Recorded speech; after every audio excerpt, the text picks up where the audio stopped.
Welcome back to the Warrior Servant Leader podcast. We're so glad you're joining us today. We have a great guest, Diana Fritz.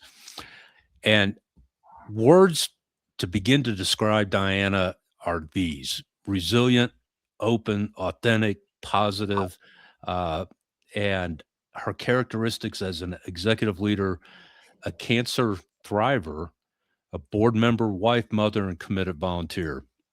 Her personal mission is to create value through authentic and open engagement and make a positive impact on everyone she encounters, and to treat every individual as a human being of value and worth. And Diana firmly believes respect is earned and true leadership is based on influence, not merely a title. And for you regular listeners, man, she epitomizes the warrior servant leader mindset that we talk about every week. Throughout her exceptional career spanning over 25 years, Diana has consistently sought and embraced opportunities to provide leadership, foster teamwork, and seek personal growth, regardless of the role she held. Her professional journey has provided her with progressively responsible leadership roles in the domains of executive leadership, operations, administration, organizational health, human resources, business planning, and technology. Sounds like, Diana, you are running a lot of shows with wearing a lot of hats. Diana is also a member of the Maxwell Leadership Executive Program and is a certified DISC consultant.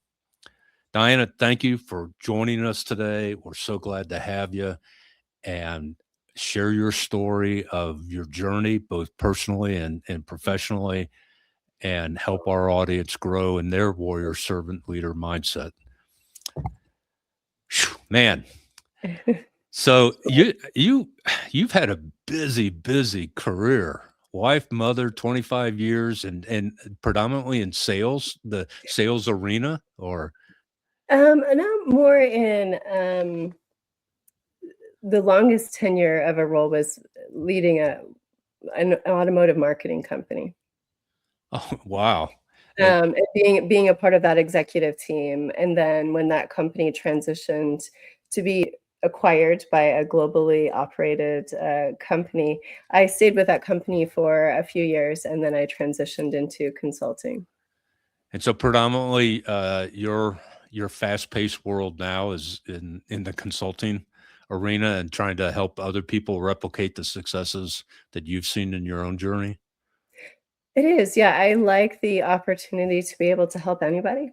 And when you're employed by one company, you're limited on helping anybody. So that has been the leap for me, is just to be, I want to be available to help and add value to any organization So or individual. what were some of the biggest obstacles that or challenges you faced in making that transition from having that what should I say, the comfort or confidence of a paycheck and benefits and all those things that come with being employed instead of being your own boss and control your own destiny? No, there is certainly an element of fear, and whenever you make a decision like that, and also, if you're watching and you're seeing me in person, or you're not seeing me in person and listening online, you can tell I obviously have some medical challenges in my life. So that's always a risk when you're going off on your own, is how you're going to handle your medical insurance and all those different comforts that you have as a part of being an employee.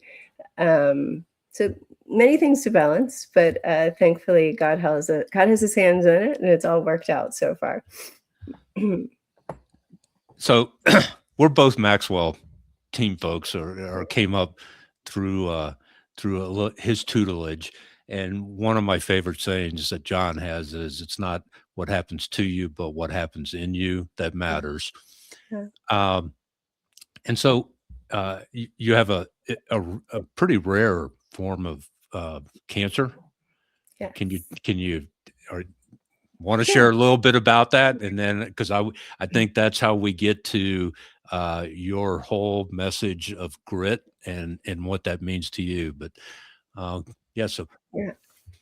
No, it's been last month marked my 12th year on my cancer journey. I was diagnosed in January of 2014 with a rare form of cancer, sebaceous carcinoma of the left caruncle, which the caruncle is the little pink thing at the corner of your eye. And only a few hundred cases reported a year. So it's not a cancer that has a lot of research around it. And so I live near Daytona Beach, Florida. I was quickly directed to go to Miami, to Bascom Palmer, which is the #1 eye hospital in the world. And I have been going back and forth for 12 years down there. And initially, it led to quite a few surgeries to remove the tumor, which ended up being in my eyelid and down along the side of my eye. And then we went about 5 years cancer free, and life was kind of resuming back to normal. And then the tumor came back again in 2019 and then again in 2021. And my doctor from Bascom Palmer had to make the, tough call, Diana. We've been fighting for your eye for 9 years. We have to shift to fight for your life. The cancer is growing behind your eye and resting on the dura, the lining of your brain. And so that's my unique look. As April of 2023, they had to go in. 4 surgeons operated on me, going in through my skull to remove what was resting on the brain, and then removing the eye, reconstructing things around my sinuses, and then using a part of my leg to be the patch that covers where my left eye was. And that was an intense journey, but the journey continues. So anybody that has had cancer, it's usually not one and done. And so every 3 months, I visit Miami for an MRI to check status and how things are going, and just continue to fight on the journey.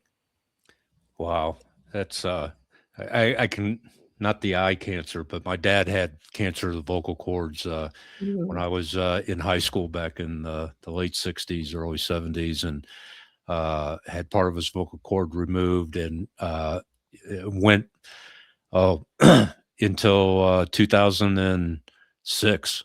He was cancer free, and then regular checkup, boom, and Mm. yeah, lung spot on the brain, all that kind of stuff. So it is I guess always a something you have in the back of your mind of you know am I free and clear, Right. and that presents challenges and obstacles. And I know you've written a book. Tell us about the book and what your grit and what grit, that's an acronym. I mean, most people think, oh yeah, true grit, John Wayne kind of deal. But what does grit mean to you, and how have you gotten to that point physically, emotionally, spiritually to have that mindset? Yeah, so let me give that's like a loaded group of questions. Yeah, So, yeah. let me give some context on that. So I think I wrote the book, published the book in March of 2025. The Audible version is coming out soon. I delayed a little bit, but I wanted to be the one that read it. So um, the Audible version of that will come out shortly. And it was important for me to not just write a book about Diana, but to write a book around my lessons that I learned Mhm, along my cancer journey, and starting with some early points in my life that were kind of shaping moments for the mindset that I have today. I spoke a few months ago with a group of doctors, and one of them stopped me afterwards, and he said, "Diana, you've been fighting this for 12 years. You have to have a solid foundation in order to be still here smiling, mhm, not depressed, or in fact, like still alive, because many people I know wouldn't even be living today. They would have given up." And and I just looked at him and was like, I do have a solid foundation. And I think it's a foundation of tied with faith, lessons. Early on in college, I had some disappointing things happen to me in college, and I was reading Viktor Frankl's A Man's Search for Meaning at the mhm, same time. And his quote of, no matter what happens to you, nobody can take your freedom to choose how you respond, like your mindset. Nobody can take that from me. mhm. And that has been impactful to me then, but all throughout my life. I mean, bad things happen. How I respond and what I choose to do with it, like that's all me. And that ties well into my grit analogy, which I'll get to in a second. And I think as well, just playing sports was a helpful thing in my mindset as well, because if you're really going to be a good athlete, you need to understand you can't hang your head when you miss a shot or you have a turnover. I play basketball. You need to get back up and keep going. Yeah. If you don't get back up and keep going, right, you're not going to play long. You're not a good team player. You're not a contributor. And so those lessons are things that I carry with me. I have had who knows how many surgeries in my lifetime. And I look at this like that's game day, right? Like this is my team, right? And we're going in for game day and we're all working together, right, to kick this thing.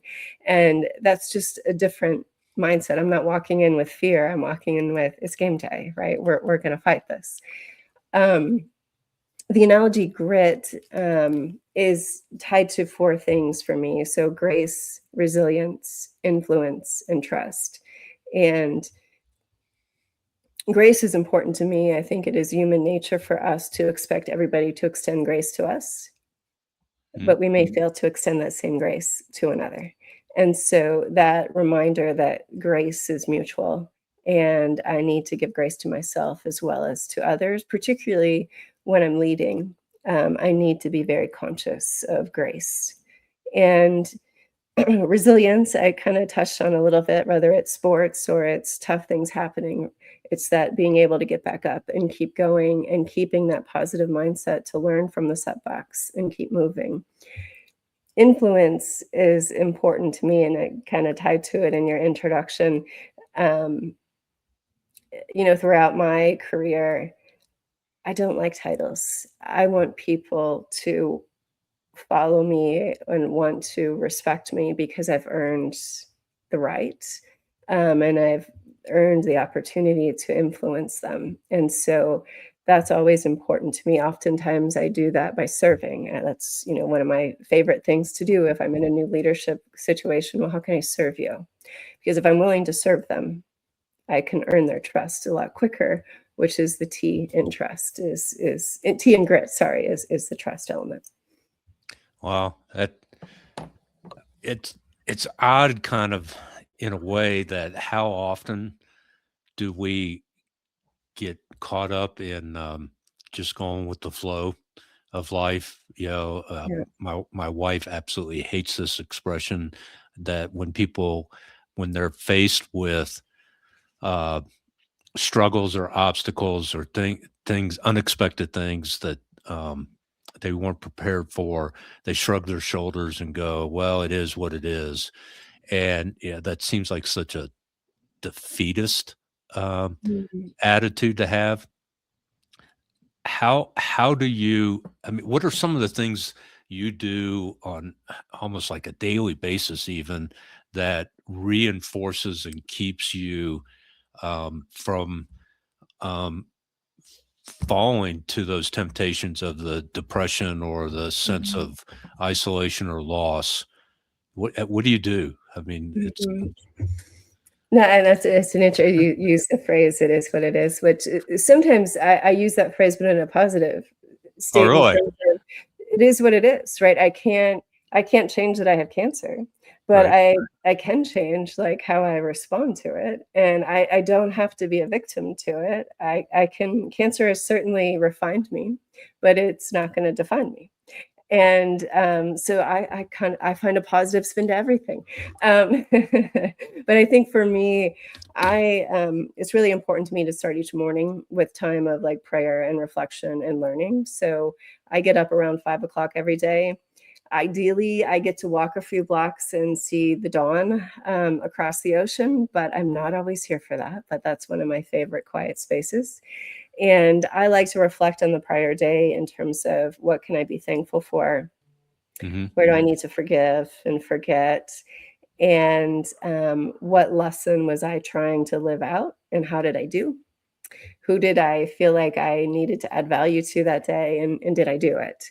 And so I have that element of reflection. And then I'm also reading and setting what my cadence is for the day. Like, what's most important for me to do today?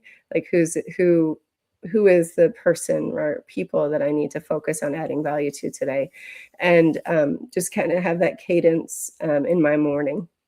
And I goodness, I have probably been doing that for, well, probably 20 years or so. It's been a pattern for a while. As my kids get older, I have to think through, yeah, I've been doing it for a long time. Now, is that something somebody taught you, or I mean, how did you come to that realization or that practice of repetition and Yeah. a structured living life intentionally? So my grandmother, she is no longer with us, but I'm pretty certain she was up at probably 3:30 in the morning every day, with that type of routine. And I didn't adopt it till later on in life, and part of it is you're trying to figure out what time of day is best for you to do. Some people are night people. Hmm. I learned that I like morning, and partly because nobody else is up at 5 a.m., so I'm not getting interrupted really, and when my kids were young, they were still sleeping, so that was easier to make that my time that wasn't going to, get interrupted. Well, one of the things I always remember because people uh, use the term grace, and and coming up, I'm a cradle Catholic. I've never even been to public school. I mean, Catholic schools all the way through law school, and grace was always a word. Uh, you know, you said grace, and Yeah. before meals, and it wasn't, man, probably until I was in my mid to late 50s where I actually, and I don't even remember who shared this with me because I never understood what grace meant. I thought grace always was just like, oh, being kind to other people. And in reality, and I think it was a priest that was sharing it in a sermon one day, and it really changed my life and understanding that grace, it's an acronym, uh, God's rewards at Christ's expense, Mm, and that so that when we think of, because we have that expression, oh, but for the grace of God, I yeah. would be, Yep, I could be, homeless, or yep. fill in the blank, and it's just, to most people it seems like an expression, but to me it really is. It's the truth that it God's rewards, his love for us at Christ's expense, is Mhm. what, and if we share that mindset and have that attitude of of grace for others, that it's Yeah. God working through us, uh, and I can see that in you and your stories, because it probably drives people nuts a little bit, literally. Like, how can you always be so happy and positive? It's because of the grace of God, Mhm. and that um, you're living that out in your life. Um, some other things. I know let's take it into your business world Yep. experience. And we were talking before we jumped online, that a company you worked with, you were the managing director of, and you've done a lot of consulting with since then, has an incredible customer satisfaction rating. And I don't know enough about customer, how they gauge all that, but it was a Yeah. 9.8 out of 10, Mhm. and it seemed to be a sustained, repeated rating. What kinds of things are going on when you were managing director and then you're consulting with them? Uh, at Coastal Clouds, the name of the group. Yeah. Um, how did you how did you all get there and then maintain that uh, energy and customer oriented mindset? I think it's ties to a few different aspects. So the company initially started, I think it's 13 or 14 years ago. It was a small company startup within the Salesforce ecosystem. So Salesforce is implemented by outside consultants. Salesforce sells their software, but they don't implement. They do it sometimes, but frequently it's an outside partner that is doing the work. And the husband and wife that started Coastal Cloud were very focused on a certain set of core values and culture and a way that they wanted to treat their employees and their customers. And I think that is often the value of that, what the culture is within employees and the core values that are defined for an organization. We often don't realize how important that is, and our customers feel that.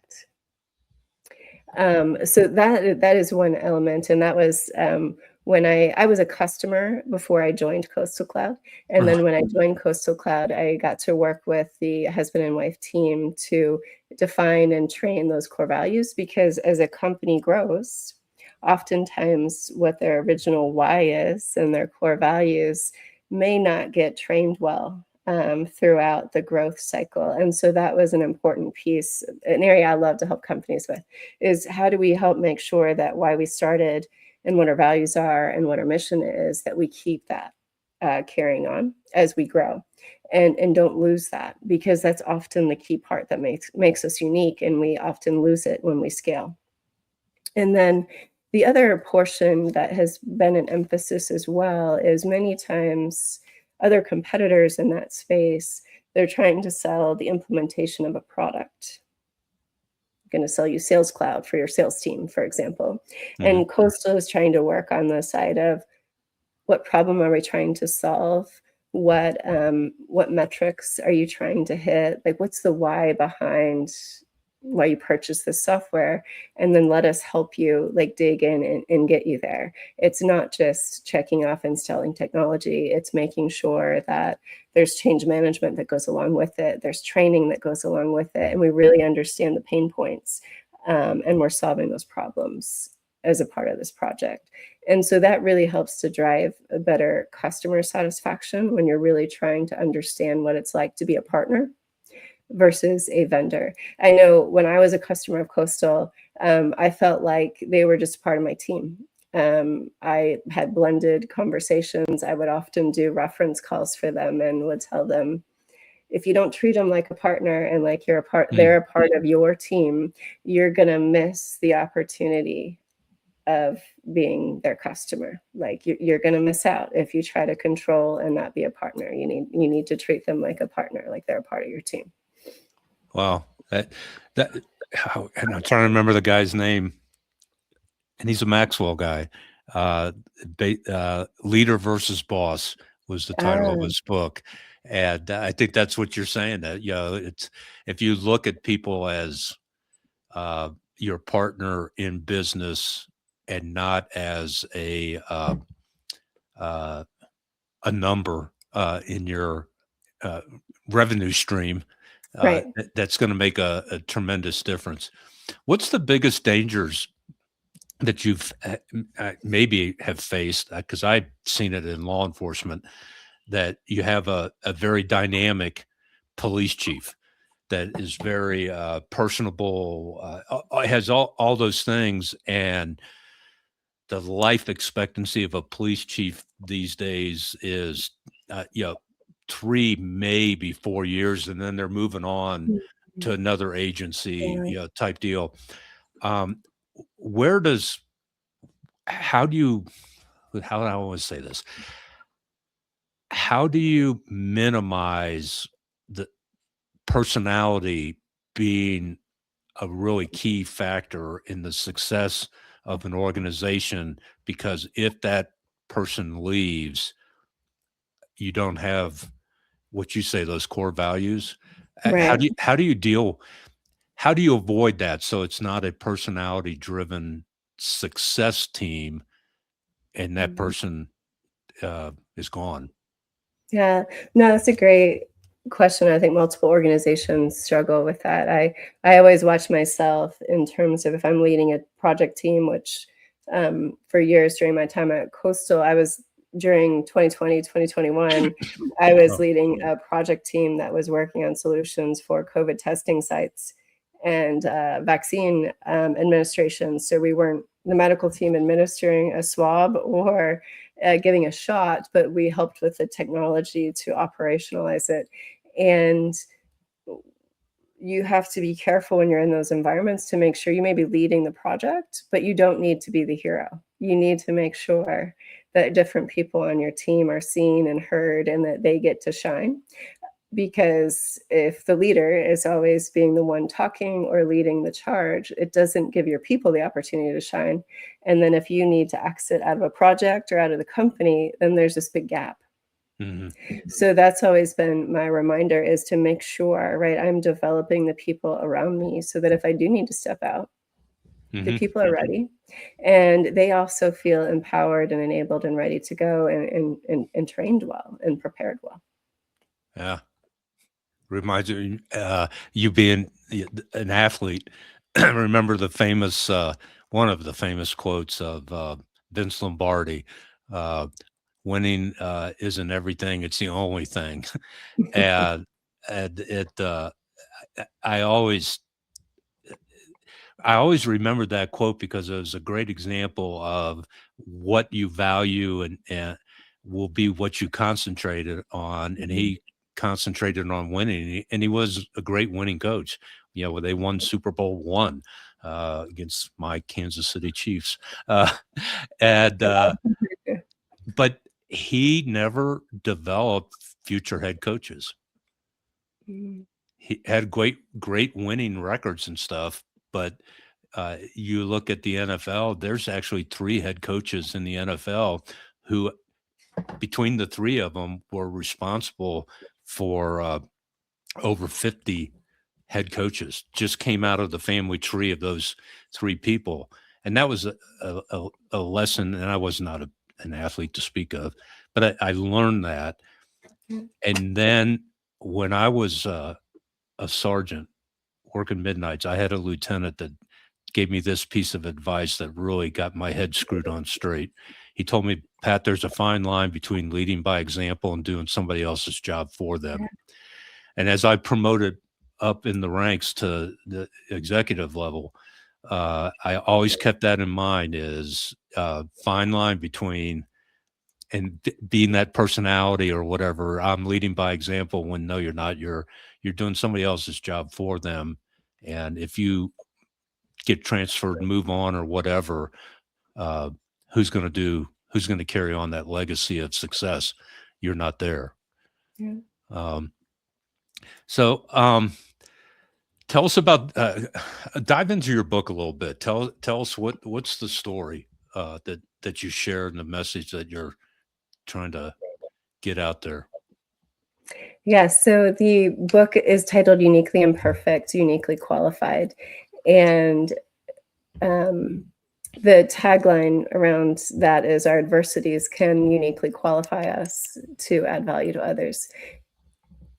The title, I was balancing as I was preparing for some different things. And as I would speak, people would often come up to me at the end and say, Diana, you need to write a book. I want to be able to share your story with somebody else or somebody else. And it was interesting how when you're willing to get up and be transparent and authentic about your journey, it helps people to search within and think about, okay, I don't look like her, right? I'm not a one-eyed person with this odd skin patch, but I do have this internal scar, right, that I'm holding on to. Or I've had a stroke, but nobody knows it. And it's been limiting me. I've been thinking that I can't do what I want to do because I'm using whatever my cancer is, right? It doesn't have to be actual cancer. It's limiting me, instead of me thinking that uniquely qualifies me to help somebody else that might be stuck like I am. And so my goal with writing the book was to be very authentic and real about what the journey's been like. There's pictures in there in terms of after some surgeries, going through recovery, what a proton radiation machine looks like. Like, I just work to put pictures in there and just be transparent and authentic about the journey, but also the lessons that I learned. And each chapter closes with some application and reflection questions. So I encourage people, you may not have cancer, but you can still benefit from reading the book because you may know somebody that does have cancer, or you may just be struggling with a different type of cancer. Maybe it's anger, it's heart problems, whatever it may be. We all have some type of cancer that we allow to limit us instead of allowing it to uniquely qualify us to add value to somebody else. Wow. That's it's available Amazon. Yes, Amazon and Barnes and Nobles, all the standard places you would buy a book. Yeah. Okay. That's great. So, man, I've been taking notes. I'm running out of space on my paper. Um, what if you had to pick one um, most impactful lesson that it radically changed your mindset? Does anything come to mind that I know that and I tell people this show's open mic. You know, I think of things and I blurt them out. So I'm Mhm. blindsiding you, so to speak, with this question. Is what's the maybe the hardest lesson you learned, but it was the best lesson? You know, to pick one is interesting. But I think I would say probably soon after I found out that I had a rare form of cancer, I went to the doctor by myself. I was 6 months into being a single parent, recently divorced, and I had 2 young boys, so determined you can do it all on your own. Um, and so I went to the doctor by myself, even though I knew I was gonna get bad news. You don't go into the office if you have good news, after a biopsy, but I still went in by myself and then went home and was reflecting and frustrated and those things. And then it hit Hmm. me and going, okay, I want to be focused on why me, like poor me, but I still get to choose my mindset. And so I need to shift my why me to, okay, why me? Like, what do I need to learn from this? Who do I get to add value to that otherwise I never would have met? And there have been so many doctors and nurses and other patients that I have gotten to meet because I Hmm. was willing to make the shift, right? To not poor me, but okay, why me? Like, who do you need me to add value to and to help? I think I'm giving you 2 lessons. The other one would be I had to learn to ask for help.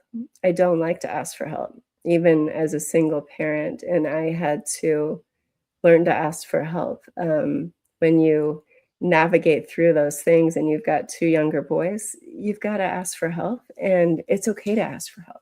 Yeah, man, what you just shared one. Uh, you had your Job experience, uh, Hmm, and Job, I think his pattern was not asking what God, why did this happen to me, but what can I do? And his three friends, yeah, he has the debates with them and whatnot, and then he um he finally came to the conclusion God is God and I am not, and that was enough. The other thing, so many of us, I was brought up this way. I think it's still a prevailing mentality that you just hit on. The expression I was taught was, "If you want it done right, do it yourself." yeah, And that's an albatross. That's an anchor around a weight you can't carry on your shoulders. You can't do everything by yourself. So I'm I'm I'm indebted to you for sharing that lesson, especially because I put you on the spot. Uh, um, what else? I mean, if open the floor kind of thing, what else would you like to share that I haven't asked you the right question to trigger that you're going, hey, I really want to share this particular point or two or three or four. So, um No, no, I'm just thinking through. I spoke at a chapel service earlier today, so I have lots of stories and things on my mind because I spent time in front of them this morning. Um, I think the irony of my unique look, right, is I have a very visual blind spot. Like if you Hmm. stand by my left, I may not know you're there. I may run into you in a crowd. I also have blind spots you can't see. I can no longer smell, so I have no sense of smell. So if you ask me if I smell something, I'm like, no, I don't smell it, right? Um, but we all have blind spots. Mine's just really visual. And but it's a helpful reminder to me to think about what my communication blind spots are. Um, because we all have communication blind spots or ways that we judge others without really thinking about our own places where we could look internally first. And so I just think it's a bit, ironic that I've got this as a solid reminder, right? Diana, watch your blind spots. And it's a good way to open like some trainings and workshops, right? We all have blind spots. I've got one literally that we're going to look at today. So I just want you to know, right? We need to be open and authentic. We are not perfect. We all have blind spots. Wow. Wow. That's, yeah. Again, biblical reference. My mind immediately goes to, yeah, you see the log in somebody else's eye, but can't see the sliver in your own. Yeah. So, um, well, man, I'll tell you what, Diane, this has been encouraging. It's been challenging. Um, any kind of final thoughts you'd like to share with people that might be like you say, struggling? Like, just as an example, 80% of all disabilities are hidden Yeah. in the world of intellectual and developmental disabilities. 80% of the time, those disabilities are hidden, and when it is and obvious, it's Down syndrome, or somebody's in a wheelchair. Uh, you have the blindness. We tend to become more empathetic. Some would say sympathetic, and we act differently. But 80% of the time, we're dealing with people we don't see. What is their, you Mm. say, like blind spot? Um, how do we become better people at consistently doing what you're talking about, of treating people with value and worth? Yeah. No, I think it's interesting because it's a good study. I could write a book on that. How people look at me funny, right? Or they don't treat me the same, right? Because they want to stare at me in an elevator. Children in particular are Mm, extremely curious. And to me, that's my opportunity, right? I'll smile, I'll say hi, I'll like, get down to the kids level and yeah. talk to them. If a child says, well, can I touch that? I'm like, yeah, if you washed your hands, yeah, you can touch it. It's skin. Um, but the reality is, if we work to treat everybody the same, and that can just mean we smile at everybody, right? It doesn't have to be complex, right? It can be a smile, it can be holding a door, it can be extending a hand, because we never know what battles somebody is facing, just like Mhm. nobody knows what battle. Well, before I had 2 eyes, nobody would have known that I was fighting a battle, right? Yeah. Um, we don't ever know. So just be a light and treat everybody, with kindness and grace. That's the safest way. That's incredibly great advice, and it brings to mind, uh, uh, we can all be saints, uh, and in everyday activities. And Mother Teresa, which is now Saint Teresa of Calcutta, in my lifetime, is the living example. We can all be like that if we live intentionally, Yeah. and have that as our core foundation. Diana, it's so awesome to talk to you. Is there a second book in the works, or what? Yeah, where are you at in that journey of sharing your message? I would say there's 3 on my list. A children's version of the one I already wrote, as well as a devotional around the fruits of the spirit for a family to do together. And then I'm still sketching this one out, but one that explains grit and how to live it out. So, Awesome. Well, we'll have to get you back on. Seriously, stay in touch with me. If you launch the children's one, uh, let me know, and we'll get you back on. We'll have a great conversation of what kind of impact that's going to have in the lives of children. all So right, will do. awesome. For our audience, we're so thankful you joined us again today. Because of you, we've gone international, 32 countries on 6 continents. We have faithful listeners. Thank you. We could not do this without you. And as I close every episode, please, please, always, always strive to do the right things at the right time, the right way, and for the right reasons, because that's what warriors, servants, and leaders do every day, every time. Love you all, and see you next week.